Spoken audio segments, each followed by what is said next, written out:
doing something a little bit different. And our board knows, and our community, hopefully, we've tried to pinpoint a lot of things. That what we do is we try to do things cost neutral to us, where we're not adding to our payroll, but we want to do things differently and service our kids the way they need to be serviced in today's world. And we've been talking about this for a while.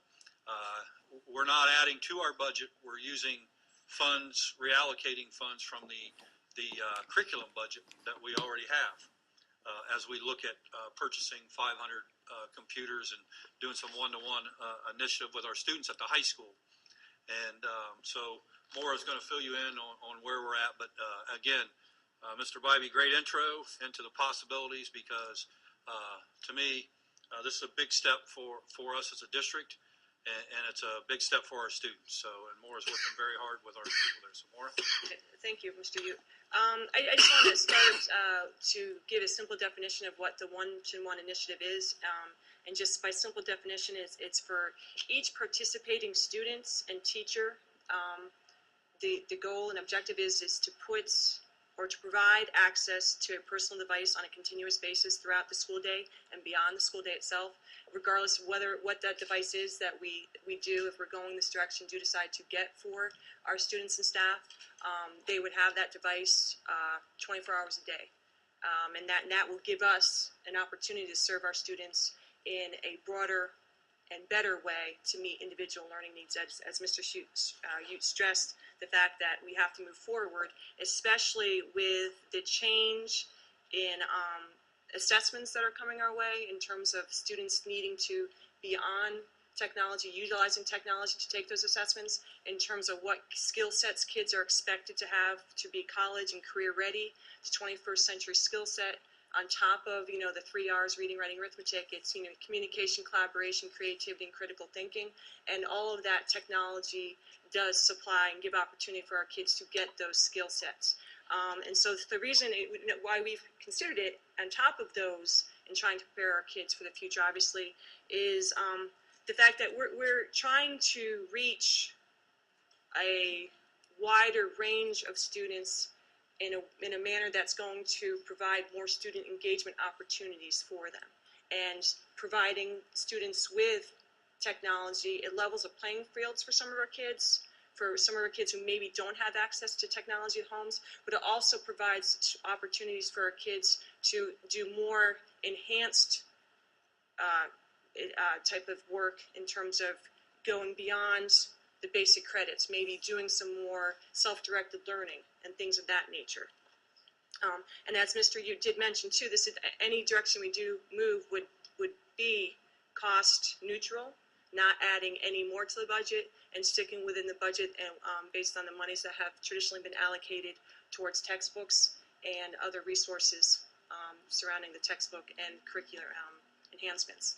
And that too, I mean, if you are keeping up with the technology in terms of whether it's iPad, whether it's Apple, what else is out there, is there are a lot more open resources available to educators and to students, so that any textbooks that we do utilize, we can custom design based on what the change in the Common Core curriculum, based on what the state standards, those changing state standards, so that we can customize to better fit our needs based on where our students are in the student success, ratio there, that type of thing. And our teachers can, so they, with the technology they receive, they can create better based on what the needs of their students are in their classroom, whether it's an advanced or enriched calculus class or basic algebra class. And it's a cost-effective type of situation, but it's more of a creativity, and it encourages collaboration amongst our teachers, and especially with our kids for student activities with that. So those are types of the benefits in terms of how the students and teachers would benefit. But specifically for the students, it really does give more individualized learning for those kids, based on if they're in that pilot group, in terms of getting the technology in their hands, they have more self-directed learning, ownership on them, and the fact that they can think outside the box and bring in a lot more thinking and creativity in terms of their assignments, if they have the technology in the classroom, whether it's in small groups, whether they're partnered, and then going beyond to bring back something the next day. Another thing with this too, in looking at the different types of formats that you could structure in a one-to-one initiative, is there's potential formats. One's called a flipped classroom, and one's also called blended learning. And the flipped classroom, the basis of that is you're essentially turning around what the normal expectation is with lecture.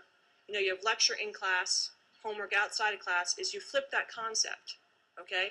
And so that you're doing the student engagement, the homework in class with that teacher guide to make sure that the kids are understanding, going through the physical work, and outside of class, they're getting the lecture series, whether the teacher has created a web type of a webcast, a podcast for kids to look at, different videos to walk them through steps of a physics equation, or to look at any type of if it's a math lesson, an English lesson, whatever, those kids can access those lectures and other types of sources outside of class. And a lot of times, I mean, kids work at different hours too.